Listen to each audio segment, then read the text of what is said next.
estamos de regreso nuevamente aquí en Sin Permiso y como en los programas anteriores, en la mesa redonda donde tratamos de abordar distintos temas que tienen que ver con nuestra sociedad, nos acompañan nuevamente Maripaz, Patricio, ¿Cómo estamos? y Ángel Sendik. Gracias por la bienvenidos. Estamos en una cuenta. Y bueno, en la semana pasada estábamos platicando acerca de cómo el arte podría ser un agente que fuera un factor de cambio en la sociedad y coincidimos en que sí funcionaba de esa forma. Ahora, la cuestión es si hay ejemplos exitosos de cómo el arte puede ser un agente de cambio, ¿por qué es que no ha sido utilizado, por ejemplo, institucionalmente y por qué empiezan a generarse proyectos autogestivos? ¿Por qué tiene que volverse autogestivo si nos damos cuenta que es algo que sí funciona como un factor de cambio social?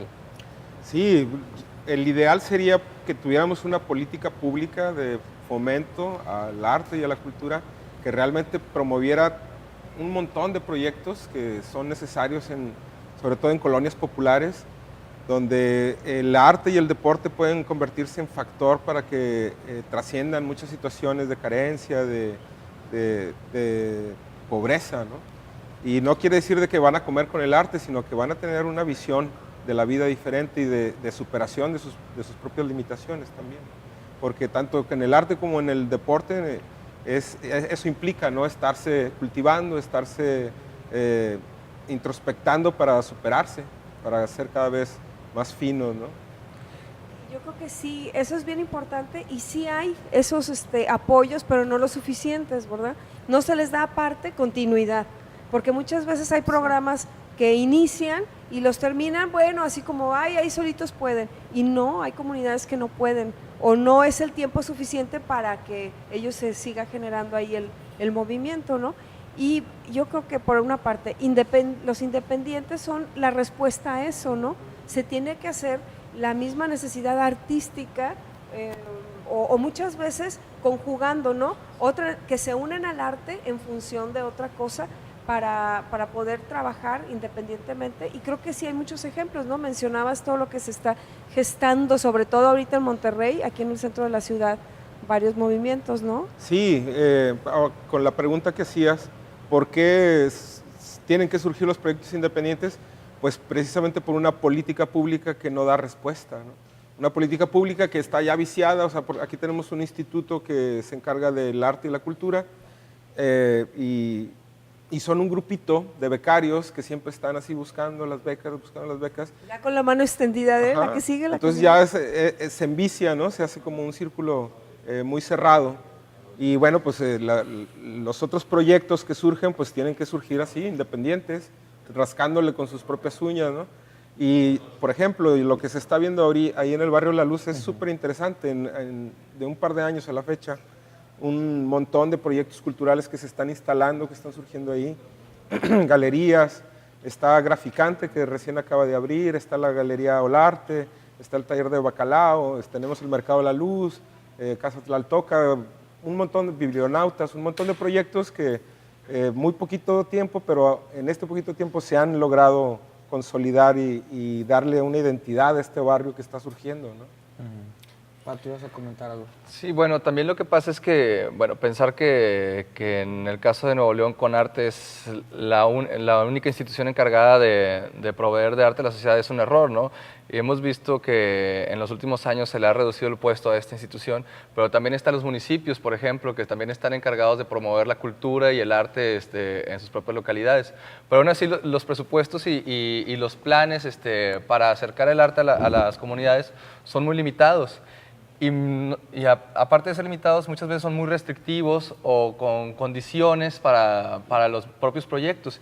Y esto me parece que da en parte respuesta al por qué tienen que surgir grupos de manera autónoma o independiente para compartir los proyectos artísticos de la localidad con las propias comunidades de aquí de Nuevo León, ¿no?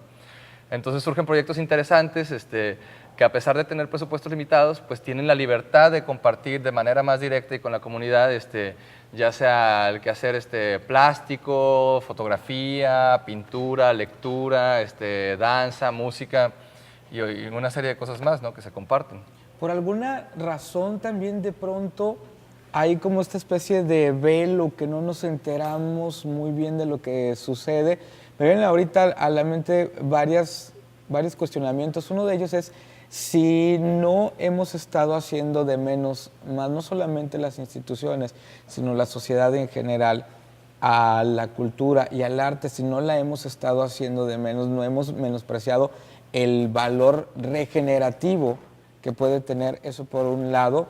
Y por el otro lado, si también no de pronto las instituciones se han encargado hacia el artista en lugar de pensar en el arte que va a llegar a una sociedad, a un receptor, ¿no? Claro, hay que también tener en cuenta que las instituciones, por ejemplo, los gobiernos, son grandes aparatos que ven en el arte no un proceso artístico de largo alcance, sino como un indicador que tiene que ser cumplido para alcanzar las metas que como planes gubernamentales tienen cada municipio o el estado, ¿no? Entonces, esa es gran parte de las limitaciones o de la miopía que puede surgir a la hora de construir proyectos que traten de acercar el arte a la comunidad, ¿no? Y eso no se da, por ejemplo, en los proyectos autogestivos, ¿no? Ahí la libertad y la cercanía con la comunidad genera proyectos más, vamos a decirlo, más fructíferos en ese sentido. Que puedan tener más impacto. Esta miopía se ve clara, sobre todo cuando no se entiende como mercancía de consumo el arte, ¿no? Como entretenimiento. Y, por ejemplo, nos vamos a la fácil donde se meten contenidos en los medios de difusión, en los medios de comunicación, como la televisión, por decir así, la más importante, pues contenidos muy chafas, ¿no? Cuando pues realmente el arte representaría como una sustancia muy buena para poder difundir, para acercarse a la gente, para dialogar con la gente. Pero pues no, vemos cosas de cheve, carne asada, fútbol, y de ahí nos salimos, ¿no? Eso Entonces, es lo que yo quería preguntar, perdón por interrumpirte, de cómo podemos hacer esto más atractivo. O sea, estás comentando de este tipo de eventos que son como más superficiales, ¿no? La carne asada, la cheve, el fútbol, pero de alguna manera esto es lo que le atrae a la sociedad. O sea, cómo hacer que la cultura sea atractiva y este tipo de eventos culturales. pues yo creo que precisamente con programas como este, sin permiso, claro, es como meterle contenidos frescos, nuevos, más cool a la televisión. La gente lo quiere, ¿eh? Yo creo que de pronto también a veces hablamos mucho de que, por ejemplo, al fútbol, ¿no? Que, híjole, ya nos vamos a desviar un poco, pero que siempre tratamos de echarle la culpa al fútbol de tono. Decimos, es que a la gente solo le interesa el fútbol. También es su espacio. Pero creo que la gente muchas veces también no tiene las opciones, como las opciones que se están generando ahora con estos proyectos autogestivos.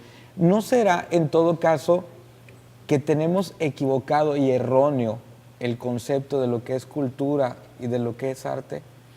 Me refiero a esto porque cuando de pronto ves en forma institucional, cuando quieren hacer un proyecto de apoyo, de cultura, de pronto te das cuenta que son cosas que, pues que muchos de ellos no es arte o no es que tenga que ver propiamente con cultura. Me parece que esa es una pregunta muy pertinente, ¿no? Y me parece que precisamente habría que ahondar más en lo que se entiende por arte y cultura, ¿no? Para de esa manera construir proyectos que tengan mayor profundidad, mejor sustancia y mayor alcance en lo que se refiere a la intervención social, ¿no?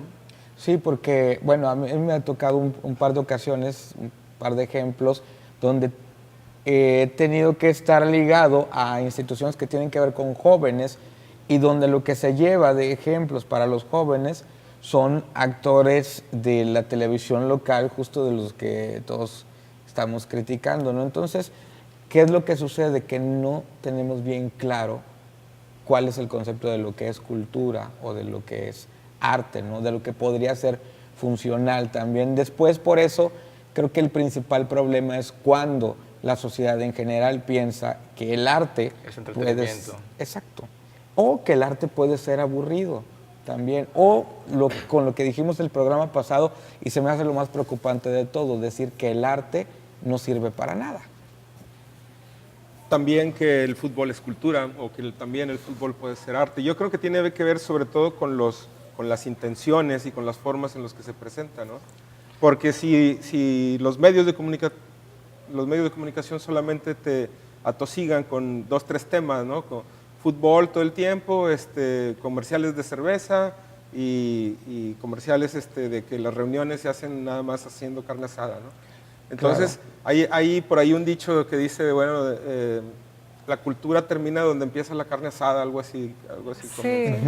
Entonces, pues sí, esta condición, esto es lo que nosotros tenemos en esta ciudad árida, ¿no? Que no hace mucho, en los 70s, pues no teníamos museos, había museos muy pobres, ¿no?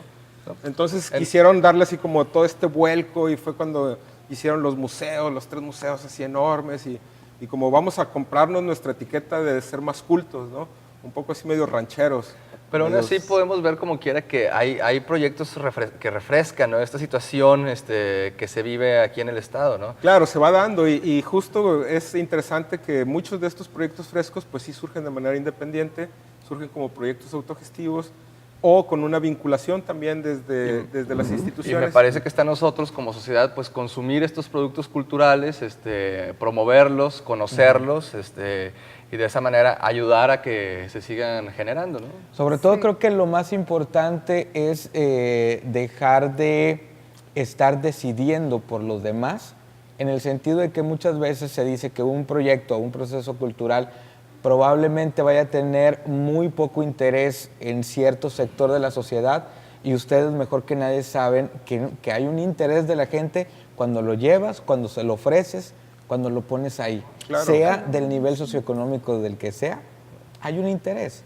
La cuestión es que hay que llevárselos y nosotros tenemos que irnos justamente porque el tiempo nos apremia. Muy bien. Pero que haya arte y cultura en las plazas, ¿no? Que ¿Con qué cerramos cada uno Diversidad. de manera así rápida de el arte, la cultura como agente de cambio? Tomar los espacios públicos para llevar arte, para llevar cultura, literatura, danza, poesía, todo eso se puede difundir en las plazas públicas, ¿no? Yo creo que habría que probarlos, ¿no? O sea, darnos la oportunidad de salir y ver qué es lo que hay ahí, no quedarnos sentados y esperar a que vengan a traernos todo a la comodidad del hogar, sino salir a conocer qué es lo que pasa en nuestra comunidad. Hay muchas cosas, eso lo tengo muy claro, ¿no? Y pues a salir a las calles, ¿no?